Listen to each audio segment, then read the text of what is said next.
Quem se importa com maquiagem, não é mesmo?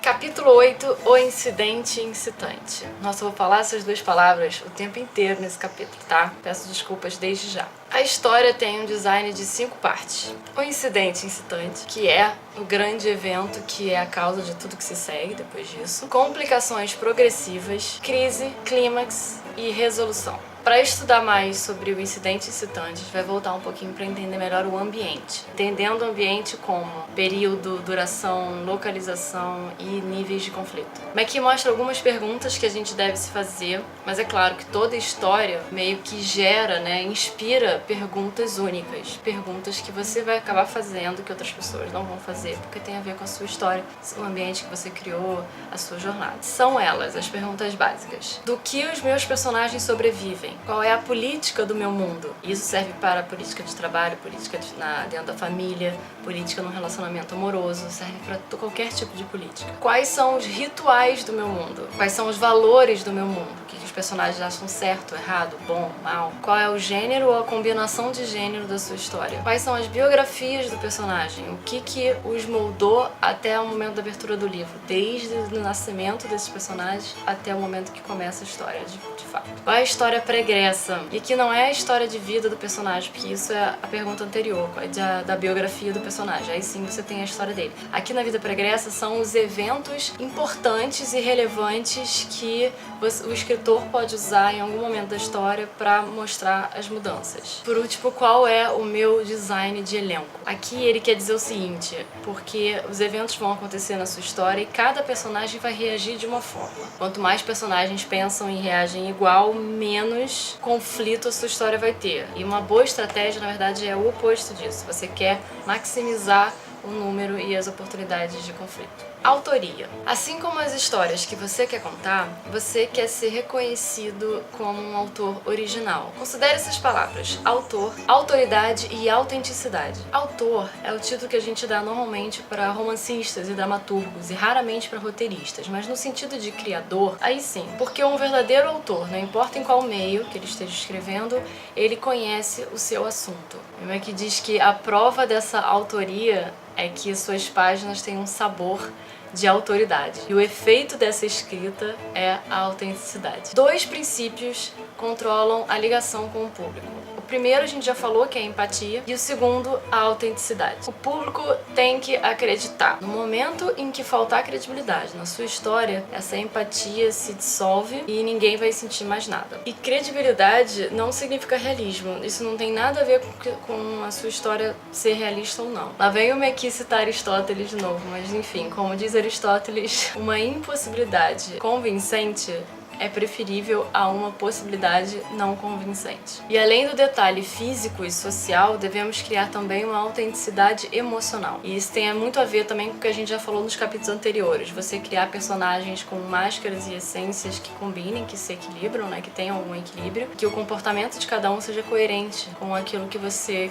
criou de caracterização para os seus personagens. A originalidade vem com a autenticidade, não com a excentricidade. E é importante ter em mente que o conhecimento por inteiro da sua história é a melhor arma contra o clichê. O incidente incitante. Em algum momento da sua história, você para e se pergunta: como eu coloco minha história em movimento? Onde eu coloco esse evento crucial? Uma coisa que você precisa saber é que o seu protagonista tem uma vida que ela tá rolando, ela tá acontecendo, e esse evento, esse incidente incitante, precisa ser necessariamente algo que vá desarranjar o equilíbrio da realidade desse protagonista. E é justamente esse evento que vai mudar a carga de valores da realidade do personagem, entende? Ou é um evento que vai acontecer com ele, com esse protagonista, ou um evento que vai ser causado por ele. Em qualquer uma das formas, o protagonista deve reagir a esse evento. E a ideia aqui é que esse incidente incitante, quando ele desequilibra, quando ele desarranja toda a noção e a realidade desse protagonista, é o que vai despertar no protagonista um desejo consciente e ou inconsciente, que é aquilo que a gente viu no capítulo passado, e fazer de tudo para correr atrás desse objeto de desejo para poder equilibrar novamente a vida dele. E essa energia do personagem, esse esforço e esse objetivo de correr atrás do seu objeto de desejo e de restaurar o equilíbrio da vida,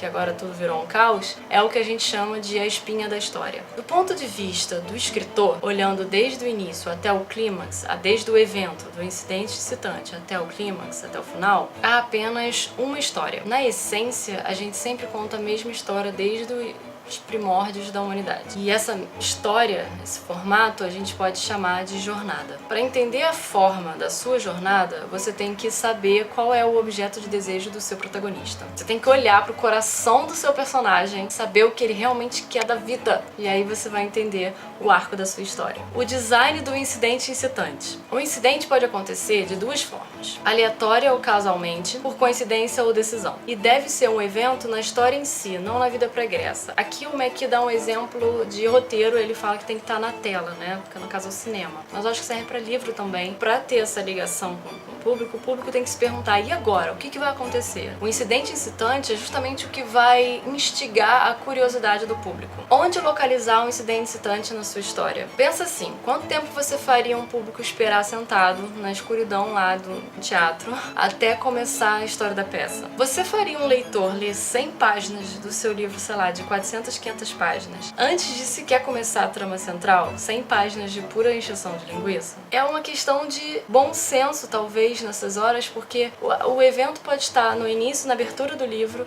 ele pode estar algumas páginas depois, só que se você demorar muito, a história pode ficar chata. Mas aqui diz que você pode até equilibrar isso com subtramas, ainda mais quando a sua história precisar de um contexto emocional para o público sentir uma ligação maior com os personagens e se conectar melhor com o incidente excitante. Você prepara o público para aquele evento significativo. A gente deve levar em conta também que, se dependendo do seu evento significativo, dependendo do seu incidente excitante, se for algo que o público já conhece inconscientemente o impacto, os efeitos que esse evento causa, tudo que vem antes dele pode ser meio enfadonho, sabe? Não é fácil não, cara. Esse negócio de incidente excitante é bem complicado, porque se você faz rápido demais, o público pode ficar confuso. Se você demora muito, o público fica meio que impaciente e acha tudo chato. Mac diz que no instante que seu público conheceu o seu personagem e o ambiente que você criou, o universo que você criou, esse é o momento para você executar o incidente excitante. Eu concordo com o Mac quando ele fala que nós, escritores, temos a tendência a atrasar a trama central com superexposição, porque a gente quer realmente falar dos nossos personagens, a gente subestima o conhecimento e a experiência do leitor ou do espectador, mostrando detalhes tediosos dos nossos personagens, coisa que a galera já sabe por senso comum. Como a gente sabe que o evento do incidente excitante tem qualidade? A qualidade desse ou de qualquer outro evento na sua história deve ser pertinente ao público, ao gênero e aos personagens. Você se pergunta: esse evento realmente desequilibra a realidade do personagem? Desperta nesse protagonista o desejo de restaurar o equilíbrio? Lança o protagonista numa jornada por seu desejo? Para Mac, o clímax do último ato é a cena mais difícil de se criar. É a alma do conto. Se ela não funciona, se essa cena não funciona, a história não funciona. E a segunda mais difícil é quem? O incidente excitante. Qual é a pior coisa que poderia acontecer com o seu protagonista? E como essa virada pode ser a melhor coisa que já aconteceu com ele? Ou o que é a melhor coisa que poderia acontecer com o seu protagonista e como isso pode se tornar a pior coisa possível? O impacto do incidente excitante cria a oportunidade de a gente alcançar os limites da vida, como uma explosão. E não importa o quanto esse evento é sutil ou direto, ele tem que desequilibrar, desarranjar toda a realidade do protagonista. E esse evento vai desligar esse personagem do padrão que existe, instaurando o caos. E dessa revolução na vida do personagem, no clímax, você acha uma resolução, para melhor ou para pior, que vai rearranjar esse universo em uma nova